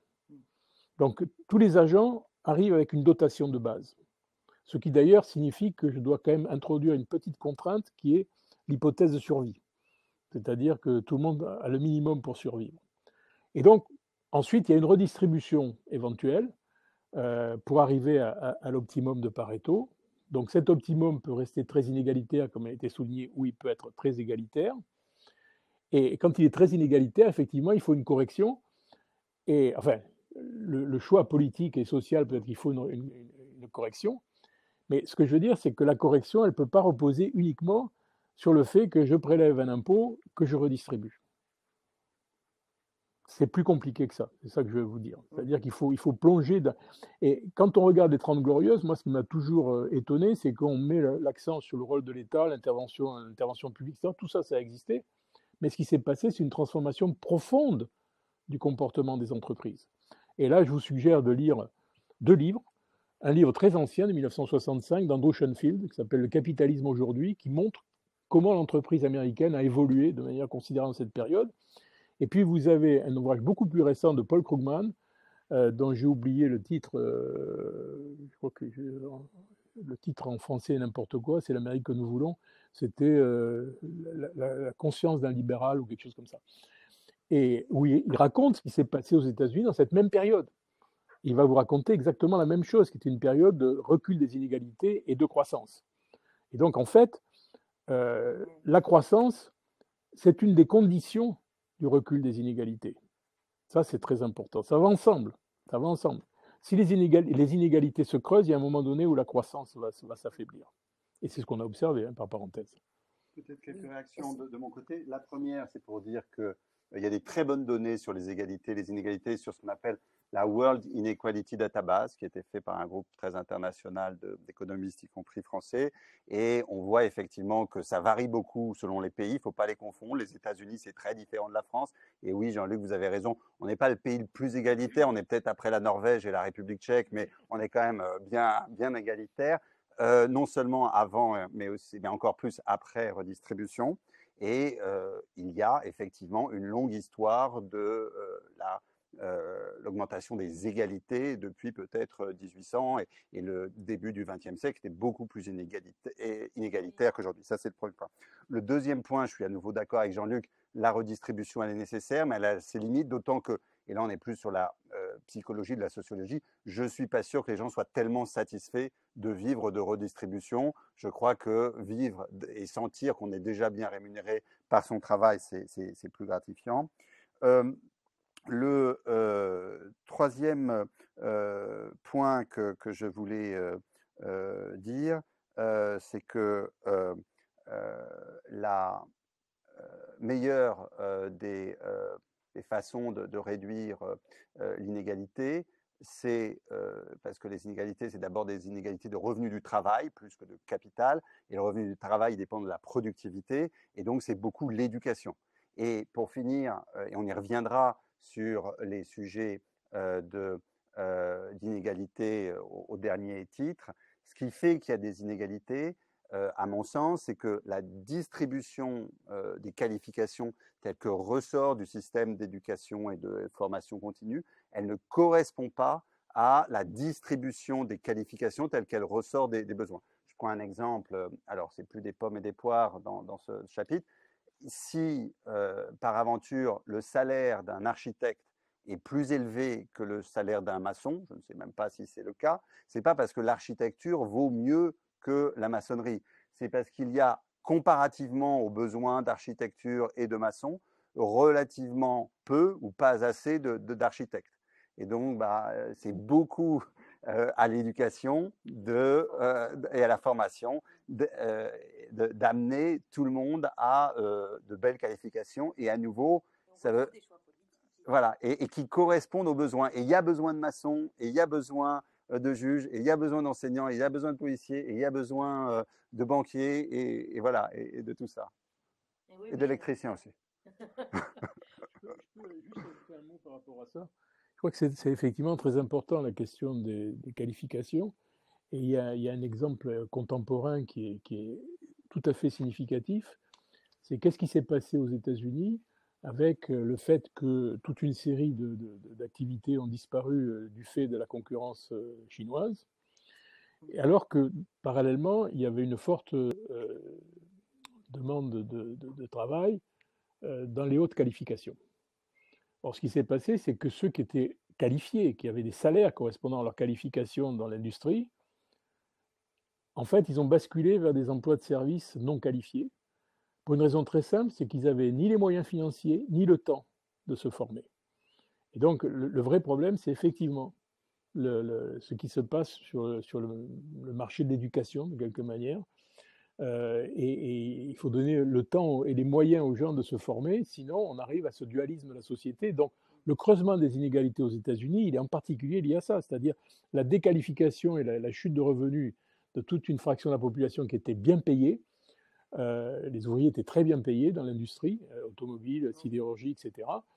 Et ils n'avaient pas du tout les qualifications, en tout cas pas tout de suite, et des qualifications pour aller chercher des emplois qualifiés. Et avec l'ouverture du marché, on reviendra sur la globalisation. Elle a ses intérêts, mais elle a aussi ses inconvénients. Eh bien, tout d'un coup, la répartition des qualifications, elle est différente parce qu'il y avait peut-être relativement peu d'ouvriers quand le marché était juste américain. Et tout d'un coup, vous faites un marché global et vous amenez les ouvriers chinois. Et la répartition des qualifications, elle est différente. Et elle ne correspond plus à la répartition. Ouais, absolument, elle est globale. On retrouve la géographie. Voilà, et on retrouve la DIT, la fameuse division internationale Voilà. du travail, et les spécialisations poussées dans certains pays, et l'abandon de certains pans, effectivement, de formation, parce que c'est, pour le coup, délocalisé. Très bien, bah, écoutez, merci beaucoup. J'ai une dernière question, en tout cas, avant de voir si on a d'autres questions, dans le chat notamment, à Jean-Luc. Donc là aussi, ça reprend des aspects de votre œuvre. Vous voyez des vertus aux rigidités comme facteur de viabilité. Et alors, si on cite encore Keynes, puisqu'on l'a déjà cité, pourtant Keynes voit dans la rigidité des taux une source de déséquilibre et de chômage. Donc, est-ce que vous pouvez... Rigidité des prix et des salaires, ça veut dire. Comment? Rigidité des prix et des Oui, salaires. des prix et des salaires. Alors, je suis désolé, mais première observation, Keynes n'a jamais dit ça. Donc il faut le lire, et donc il n'a jamais dit ça, et c'était même bien pire que ça, il expliquait que la diminution des prix et des salaires ne pouvait que conduire à une déflation généralisée et à une crise majeure. Et d'ailleurs, par parenthèse, c'est la raison pour laquelle le premier modèle qui a été fait de la théorie de Keynes, donc en 1900, la théorie générale c'est 36, le premier modèle est fait en 1937 par John Hicks, déjà lui, ça s'appelle le modèle ISLM. C'est un modèle qui rend compte pour une large part de la théorie générale. C'est un modèle à prix fixe. Sauf qu'on n'a pas compris ce que X voulait dire par prix fixe. Il voulait dire que les prix sont fixes parce que je vais décrire une situation d'excédent d'offres sur le marché du travail et le marché des biens. Il ne faut pas que les prix baissent parce que sinon je sais que ça va produire de la déflation. Et donc, il fait un modèle à prix fixe et il décrit en fait un équilibre de sous-emploi. Un équilibre de sous-emploi. C'est-à-dire quelque chose, c'est à la fois, c'est un plancher déjà, c'est-à-dire j'ai un équilibre, je ne vais pas descendre, et je ne descends pas parce que les prix sont fixes. Après, il a dit comment je fais pour remonter. Donc, la rigidité des prix et des salaires, chez Keynes, pas question de nous expliquer que c'est la cause du chômage, c'est pas du tout la cause du chômage. La cause du chômage, c'est Keynes, quand on le lit, ou on le relit, et en particulier un grand auteur contemporain, malheureusement décédé l'année dernière, qui s'appelle Axel Lagerlöf, américano-suédois, qui a relu Keynes, il nous dit voilà, quel est le chômage chez Keynes. En fait, imaginez qu'à un certain moment, vous avez une diminution de la profitabilité des investissements. La conséquence de la diminution de l'investissement, consécutive à la diminution des profits anticipés, c'est qu'on va demander moins de fonds, demander un financement plus faible. C'est ce qu'on appelle les fonds prêtables, une diminution de la demande de fonds prêtables. Et donc, s'il y a une diminution de la demande de fonds prêtables, la conséquence, c'est que les taux d'intérêt vont baisser. Les taux d'intérêt vont baisser. C'est une théorie qu'il va chercher chez Wicksell. Donc, c'est la théorie Walras-Wicksell. Enfin, c'est Wicksell reprenant Walras en regardant comme marché parfait le marché de la finance, le marché du crédit, en fait. Et donc, les taux d'intérêt vont baisser, et donc, si les taux d'intérêt baissent, on va investir plus, et l'équilibre va être rétabli, et il n'y aura jamais de chômage. Sauf que Keynes dit, oui, le seul problème, c'est que les taux d'intérêt ne vont pas baisser. Les taux d'intérêt ne vont pas baisser, ils sont rigides à la baisse, et s'il y a une rigidité, c'est celle des taux d'intérêt, et c'est cette rigidité qui empêche. Et pourquoi ça empêche?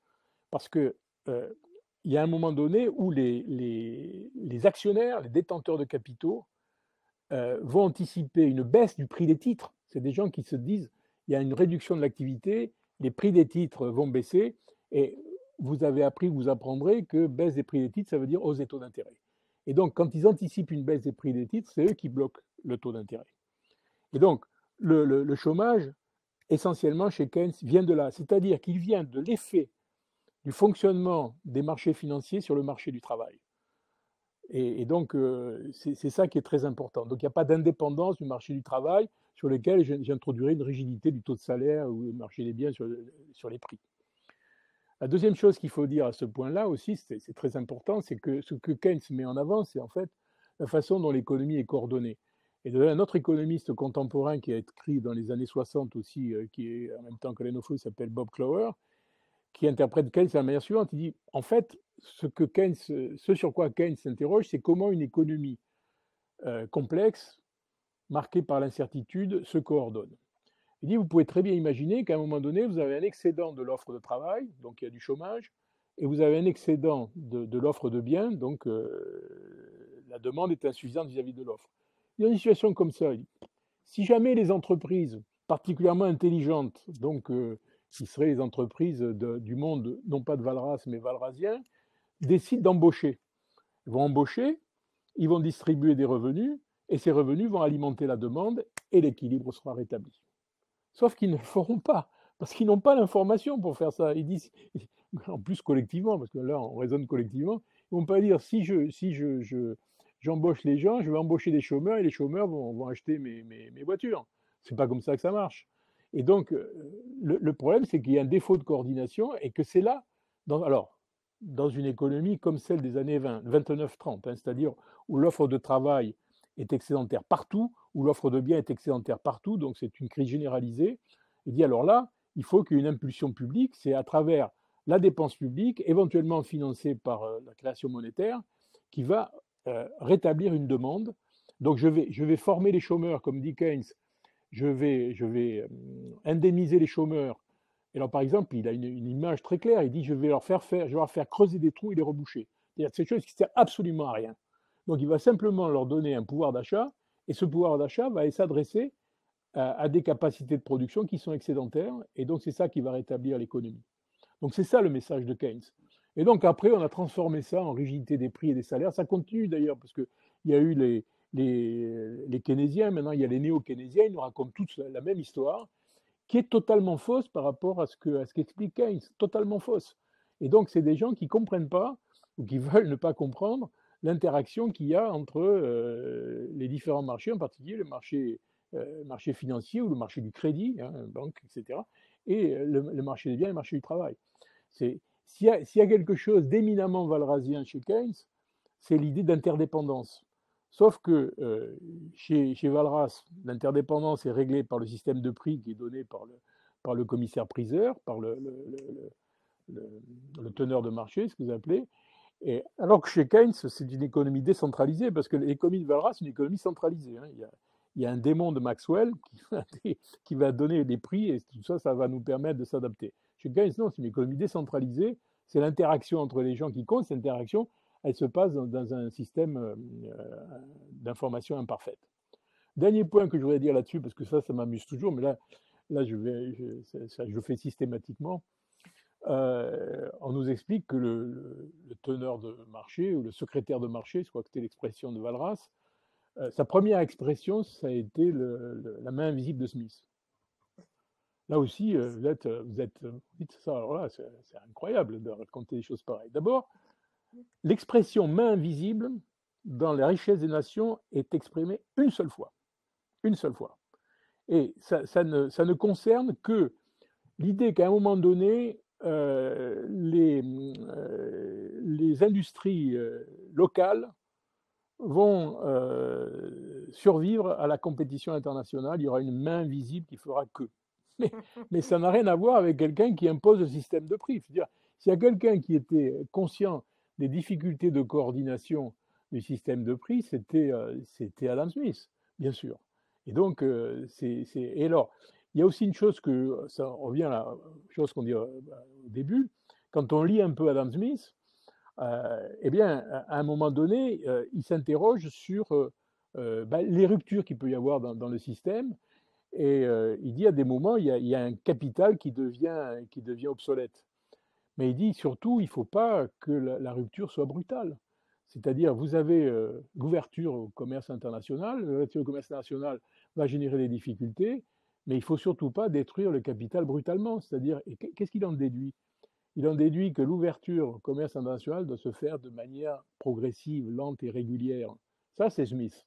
Ça n'a rien à voir avec non pas Walras en général, c'est-à-dire Walras de la théorie d'équilibre générale, parce que quand vous regardez dans les éléments d'économie pure, c'est-à-dire là où il y a un chapitre sur qu'est-ce qui se passe quand il y a des ruptures importantes, et là, Walras dit bien que lorsque le lac est agité, c'est sa métaphore, on ne va pas revenir spontanément à l'équilibre, il va falloir avoir des interventions. Bon.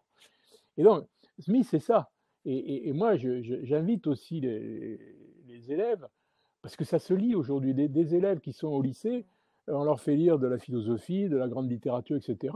On peut sélectionner des passages de Smith. Le passage de Keynes, c'est déjà plus délicat, enfin, pas la théorie générale, parce que la théorie générale est assez compliquée, mais, ou autre chose, par exemple Hayek, hein, sur le marché. Hayek, il est dénoncé comme étant le défenseur de l'ultralibéralisme, etc. Il y a eu des choses pas très sympas à la fin de sa vie, ben, mais, mais c'est lui qui analyse les marchés de manière complètement différente de ce que fait Walras.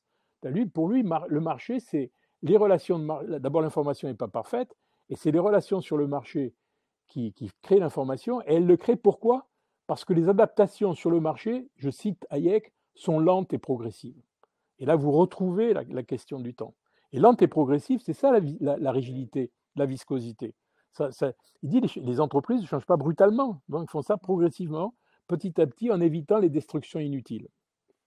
Juste en complément d'abord un instant pour promouvoir la bibliographie qui est à la fin du livre. Vous trouverez la citation de John Maynard Keynes sur l'emploi que vient de citer Jean-Luc. Vous trouverez aussi des bons passages d'Adam Smith, puisque pour chaque auteur, il y a une citation. Et je recommande aussi, alors c'est vrai que c'est un peu plus gros, c'est peut-être un peu plus compliqué, mais il y a des très bonnes traductions en français de la théorie générale de Keynes, et on y découvre tout d'un coup le contraire de ce qu'on nous a expliqué pendant les études, c'est-à-dire que chez Keynes, les prix et les salaires sont flexibles. Mais comme vous l'avez bien dit, pour le coup, les taux sont moins flexibles, et c'est sans doute la grande différence entre la crise de 1929 et la crise de 2009, c'est que les banques centrales sont intervenues pour non pas monter les taux comme ça avait été fait, mais les baisser. Et c'est là qu'elles ont redonné la flexibilité aux taux qu'il manquait. C'est bien les taux dans la question et c'est bien les taux, la flexibilité des taux qui bougeait, qui manquait. Et on reviendra sur ces politiques budgétaires, monétaires, commerciales au 7e cycle, donc vers le mois d'avril. On reviendra aussi dès le mois de janvier sur la globalisation, les ouvertures, les avantages et les inconvénients, la façon dont ça peut appeler des mutations qui peuvent être compliquées dans les territoires. Et c'est là qu'à nouveau, je rejoins Jean-Luc sur l'intérêt de se donner du temps, parce qu'il y a le temps long, mais il faut soigner le temps court. Et c'est là que éviter la brutalité et peut-être passer par la viscosité retrouve son intérêt. Et juste avant de passer la parole à Béatrice, je voudrais dire que désolé de ne pas avoir répondu à toutes les questions, mais il y a un forum sur lequel toutes les questions seront reprises et on répond à toutes les questions sur le forum. Oui, parce que là, on déborde, donc on va… En tout cas, c'est très… Ça fait vraiment du bien, effectivement, de remettre les choses à leur place, de casser certains stéréotypes. Et ça donne envie, effectivement, de se replonger ou de se plonger dans les grands économistes. Merci beaucoup, en tout cas. Merci beaucoup. Oui, vraiment, je rejoins les compliments et les remerciements de ma collègue. Ça a été un échange passionnant. Là, on a pu revisiter et remettre droit de nombreux concepts qui sont souvent très malmenés. C'était un immense plaisir de vous écouter parce que au quotidien dans les salles de classe, c'est ce qu'il faut faire, transmettre la bonne parole, la juste parole de la pensée des économistes. Et je vous rejoins pleinement, Jean-Luc, sur le fait que les élèves, en lisant les auteurs dans le texte, ne peuvent qu'être passionnés par l'histoire de la pensée économique. C'est comme ça qu'on attrape le virus, je crois. Donc, grand merci à vous. Merci beaucoup, Catherine, pour cette animation de maître. Vraiment, c'est un plaisir. Vraiment, d'ores et déjà, je t'invite à continuer sur les autres sessions, à nous accompagner, pas forcément à modérer, mais à pouvoir travailler ensemble. Je remercie bien sûr Charline, avec laquelle c'est toujours un plaisir de préparer chacune de ces conférences. Merci Charline, merci à toi. Et puis merci bien sûr à toute l'équipe de Melchior. Et puis, vous retrouverez cet événement qui a été filmé, vous retrouverez le replay, le forum avec les questions qui seront, qui seront postées, qui permettront en tout cas de tenir le fil de la conversation d'ici la prochaine conférence. Et là, le teasing va tomber parce que je vous donne d'ores et déjà rendez-vous le 20 décembre avec Gilles Berset, vous le savez, qui vient d'être nommé président du COR. C'est un économiste qui a présidé le comité autour du SMIC. Et donc, il va nous accompagner pour cette thématique qui va porter sur les quantités et prix du bon usage des ressources. Et donc, je m'en réjouis par avance. Mais grand merci en tout cas pour cette très bel échange que vous nous avez offert. Et très bonne soirée à vous. Je vous remercie. Au revoir.